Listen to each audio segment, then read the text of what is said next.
And now, the continuing story of Another World.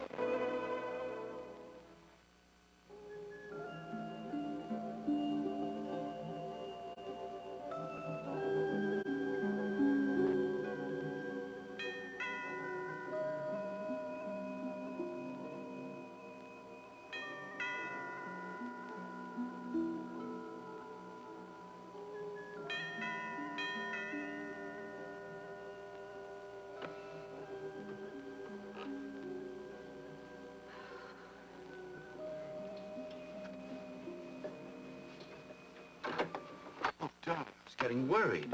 Why? I've been ringing the doorbell for 5 minutes. Oh, I didn't even hear it. You okay? Sure. Something's wrong. What is it? Oh, it's the fire. What else?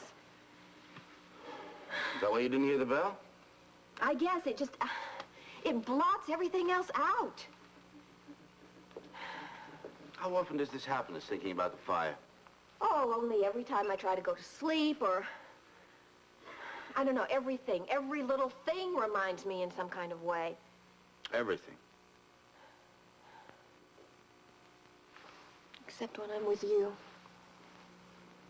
Darling, try to realize that it's all over now. Olive's been put away. I know that. It just does not seem to be making any difference.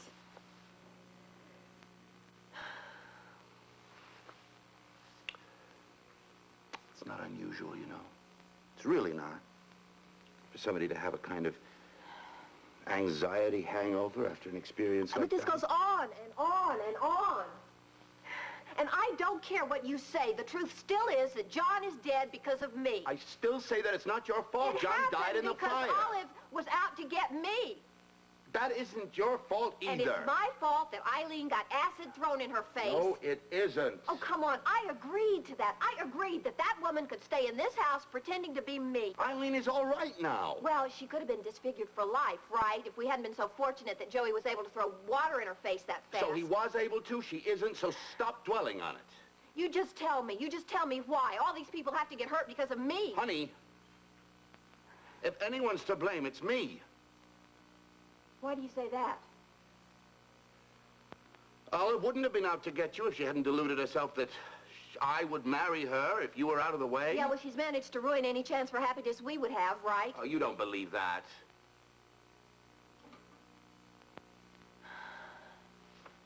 I don't know what I'm saying. I don't know what to believe anymore. You're overwrought. It's because you're not sleeping. It's more than that. Why don't you let me prescribe something to help you sleep? I don't want to take any pills.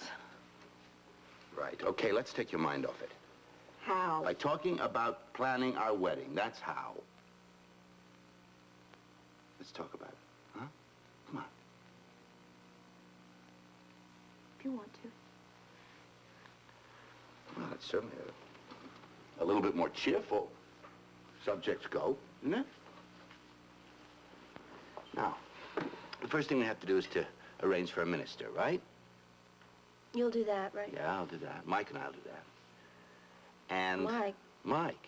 Yeah, my best man, remember? I'm sorry. Okay, then there's the invitations. Do you mind taking care of them? You can do them on the phone, can't you? I mean, seeing as it's an informal ceremony. Sure, whatever you think. Okay. Well, talk to Pat about it anyway, will you? I will. Now, we can still have the reception at Jim's, okay? Mm-hmm. And Liz can help him with it. Oh, don't forget to call Liz in case she feels left out of it. Right? Yeah, I will later. Okay, that takes care of that. Now, all we have to worry about is the honeymoon. Darling. I'm sorry, what? The honeymoon. Where should we go for a honeymoon? Oh. Oh, I don't know. You decide. Okay. Okay, I'll think of somewhere to surprise you. No, it's no good. You'll have to know anyway. Have to know what clothes to take, won't you? Anyway, I'll arrange for our leaves. How long will we be gone? How about 3 weeks? It should give us time to unwind, you know, from everything that's... Oh, well, we can talk about all this later, can't we? Huh? Talk about what? I have kind of impression that you're not really listening to me.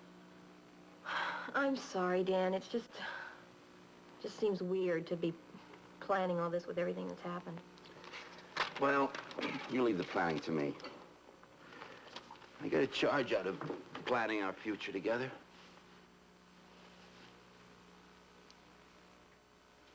Have you told Susan what we're doing?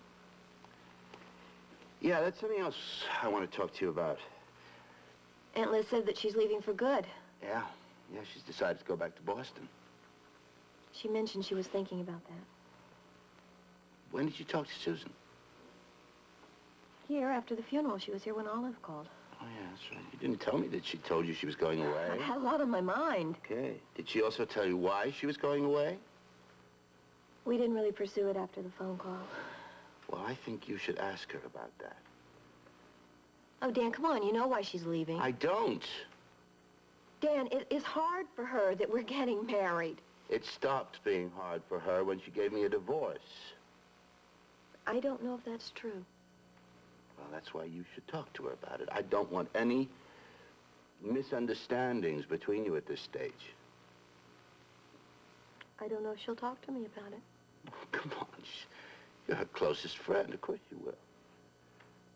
I used to be. Just clear the air between you before she leaves. Well, I wonder why she hasn't been in touch with me. She wanted to get in touch with you when you were at Jim's. I told her to stay away.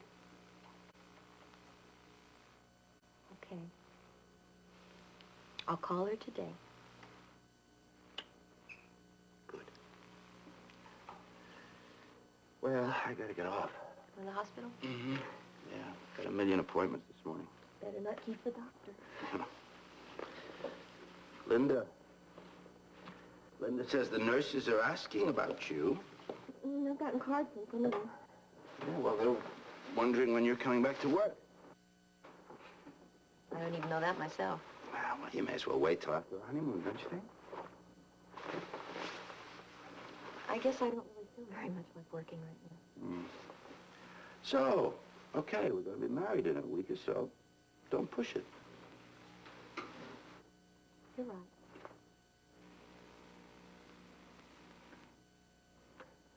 I'm glad you came by.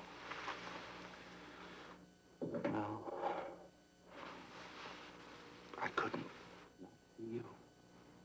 Beginning of my day.